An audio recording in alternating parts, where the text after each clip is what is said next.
Hello and welcome to Brian Ropar's Backyard Motor Railroad. So let's see how it's going. We got this switch sitting here ready to be built. The tunnel's going to go there. I need to dig all this out. I got this track mounted here, and this track mounting equipment's ready to mount this track here. So we'll have a switch track there, red clearance ties. There's my two locomotives sitting there. That tunnel will go straight to the top. We'll show you that in a second. So anyhow, we got this track to mount here. I had to clear all this stuff out here. As you can see, the tunnel that was being built here has been completely daylighted and removed. And basically I gotta fill all this in, man. I just gotta remove all this crap out of here, make the road bed level, and I'll be ready to mount track the whole way to the gate over there.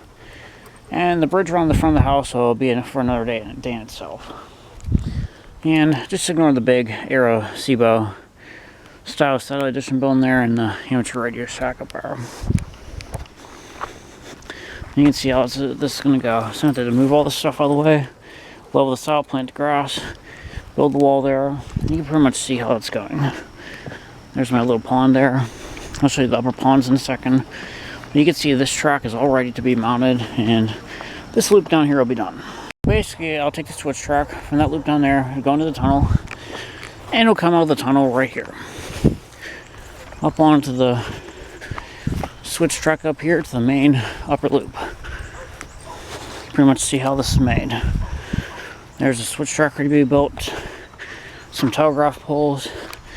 Here's my signal bridge with its own power source.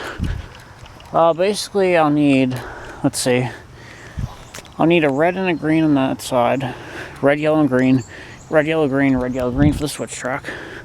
Pretty much see how the power line's going. And basically it'll be up in the upper loop up here. Another telegraph pole. And just ignore the plastic chairs. I tell you what, we got this all cleaned up nice. Just gotta build this wall here to keep the mulch from falling out. And you can see how this is coming. Firewood's getting there. That's all the logs I have left. There's my upper loop. Just go the whole around the upper loop.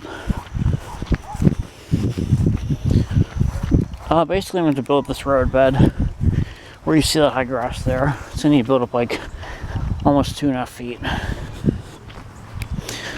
So we're still in the upper loop. Still in the upper loop. It's going to go right there. I tell you, I'm going to fill this tunnel in, dig this out a little bit more. That whole entire inner area, there's going to be a lake up here. So I removed this track and that tunnel that was there. And we got the upper loop here. So basically, and this right here will complete the upper loop down the switch track, down through the tunnel, the switch track to the lower loop. It goes around the front of the house. But not only that, you come down here. I got my turnaround. Basically, switch track this way, two siding, and switch track that way to the bottom half of that loop. Basically, I could back the vehicle in here and just turn it around. And here you can see my work vehicles staged on the siding up here.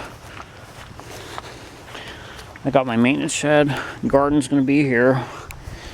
My big trout pond is going to be right here in the middle of that. Got some power. So I got the power factor there, sectionalizer there, 90-degree bend, a turn, dead end, underground, underground service. Let's just say overhead service, and there'll be an underground service over there somewhere. So basically you can see how this is coming. And I'm hoping to put all these chairs that you see here on the train wheels. And we gotta wheel the chairs around and all this equipment. So anyway, have a good night, have a good rest of the week, and just trying to get hit by lightning or a train or anything.